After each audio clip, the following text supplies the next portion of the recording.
Sir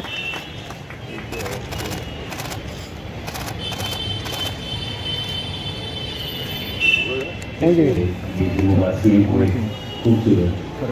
सदस्य शर्मा जी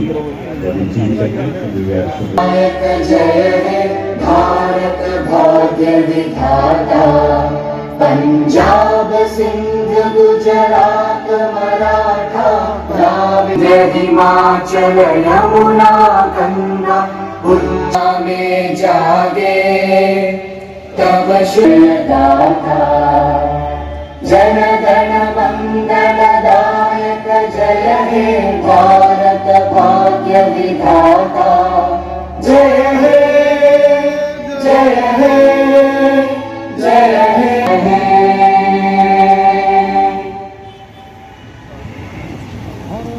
माननीय अतिथियों का स्वागत सुने जोरदार तालियों के बीच शॉल भेंट करते हुए माननीय उपराज्यपाल जम्मू कश्मीर श्री मनोज सिन्हा जी को। पुनः निवेदन है धीरज गुप्ता जी से श्री चंद्रमोहन गुप्ता जी को शॉल भेंट करें। गुप्ता जी को शॉल भेंट करते हुए पुनः गुजारिश धीरज गुप्ता जी से कि वो माननीय संसद सदस्य लोकसभा श्री धीरज गुप्ता जी माननीय संसद सदस्य श्री जुगल किशोर शर्मा जी को। और अब मेरा विनम्र निवेदन है और अब स्मृति चिन्ह हम भेंट करेंगे। इसके लिए मेरा विनम्र अनुरोध है प्रिंसिपल श्री बबीला रकवाल जी से कि आप आए और स्मृति चिन्ह भेंट कर रहा है। ये हम सब का फर्ज बनता है, जिम्मेदारी बनती है कि अपना जम्मू शहर ऐसे साफ स्वच्छ जितना ही आज हम पवित्र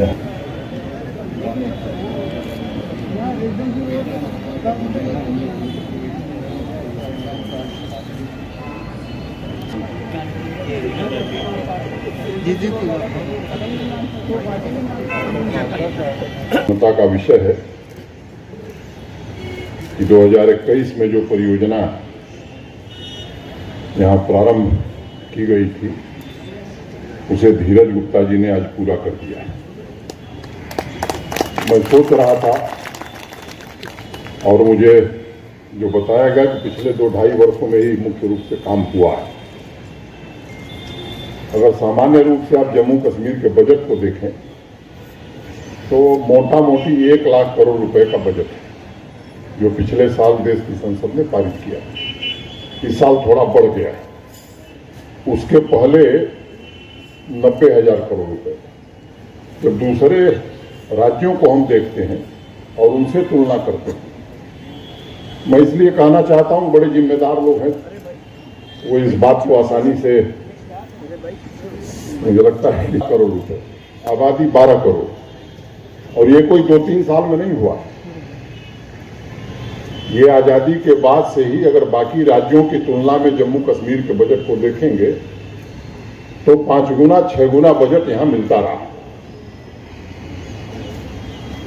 अगर सरकारी कर्मचारियों को, गवर्नमेंट एम्प्लॉइज को हम देखें तो बिहार में 3.5 लाख, जम्मू कश्मीर में लगभग 5 लाख।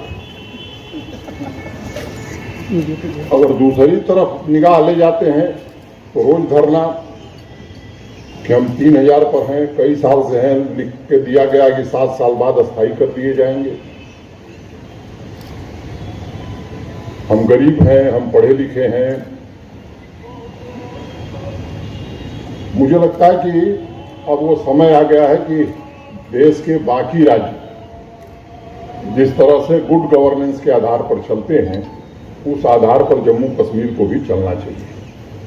सामान्य रूप से आप देखें देश के दूसरे राज्यों में, मैं उत्तर प्रदेश, बिहार, मध्य प्रदेश या नॉर्थ ईस्ट के प्रदेशों की अगर बात करूं तो ये कोई गुजरात, महाराष्ट्र, कर्नाटक की तरह विकसित राज्य नहीं थे, ये भी पिछड़े हुए राज्य थे। लेकिन मैं भी गांव से आता हूं, अब वहां गांव को सड़क से जोड़ना ये समस्या नहीं रह गई। पिछले 6 वर्षों में, खासतौर से 2000 में जब श्रद्धेय वाजपेयी जी देश के प्रधानमंत्री बने और प्रधानमंत्री ग्राम सड़क योजना शुरू हुई तो मोटे तौर पर पहला जो मानक था 1000 की आबादी के ऊपर के गांव, फिर 500, की आबादी के ऊपर के गांव, फिर 250 की आबादी के ऊपर के गांव, ये गांव सड़क से जुड़ गए।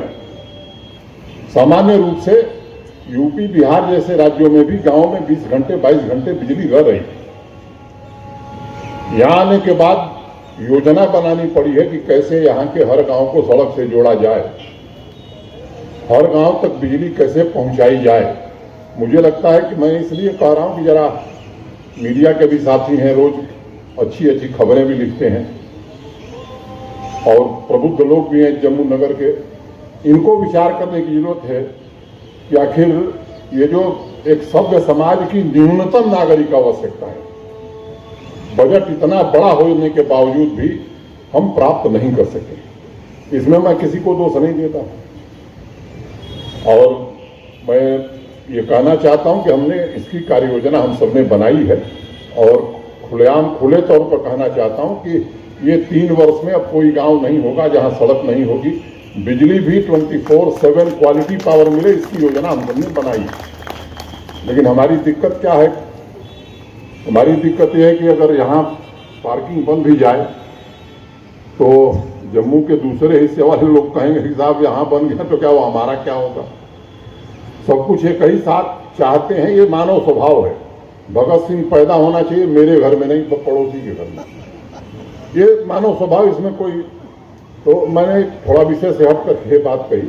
मैं उन तमाम लोगों को जिन लोगों ने इस परियोजना को पूरा करने में अपना योगदान दिया है, मैं उनके प्रति हृदय से आभार व्यक्त करता हूं और उम्मीद करता हूं कि और भी जो परियोजनाएं हैं जिनका जिक्र अभी धीरज गुप्ता जी ने किया है, मैं थोड़ा बहुत जिक्र करूंगा, उसके विवरण में मैं नहीं जाना चाहता हूं, वो भी आगे समय से पूरा हों।